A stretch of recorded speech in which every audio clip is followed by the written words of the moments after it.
আমি কিন্তু ইচ্ছা করে সবচেয়ে বেশি খুশি।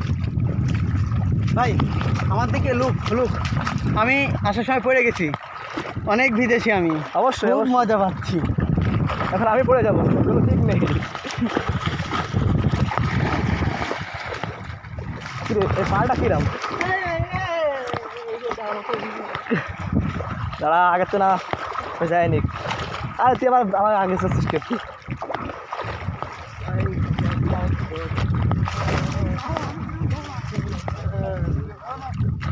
মাছকে বিলিয়ে মোদি দাঁড়িয়ে ইটের রাস্তা করে দেবে তা না? ইটের রাস্তা আছে, তা আমাকে ইটের রাস্তাতে নিয়ে যায়নি। ওকে গের পর্যন্ত ইটের রাস্তা আছে।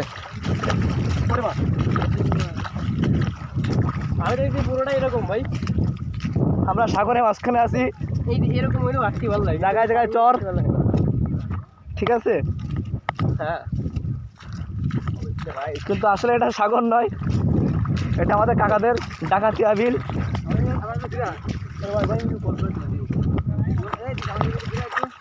মনে হচ্ছে এটা সানি মিয়া খলিফা সানি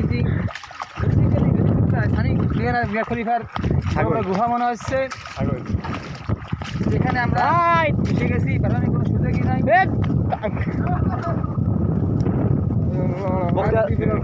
বক্তৃতা দেওয়ার জন্য ধন্যবাদ দাদা। তোমার কি বক্তব্য দাদা?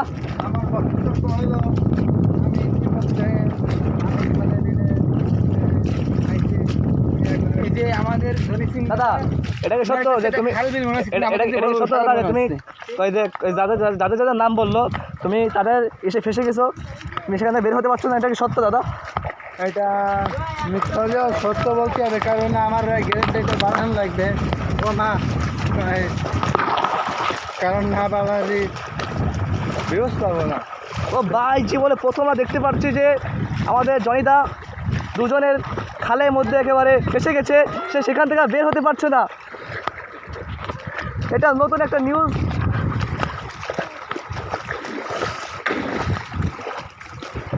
আজ আমি ইতিহাসের পাতায় নতুন একটা ইতিহাস লিখব যে দাদা দুজনের খালের মধ্যে আটকে গেছে, সে বের হওয়ার পথ পাচ্ছে না।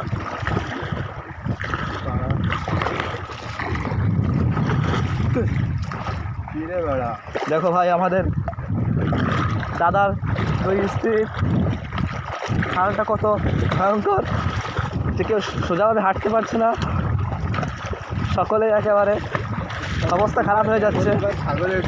তারপর দাদারও অবস্থা খারাপ হয়ে যাচ্ছে, সবাই দাদা সেটা আমাদের শাস্তি দিচ্ছে।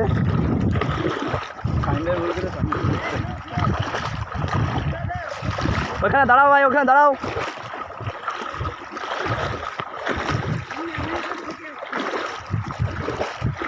দেখা যাচ্ছে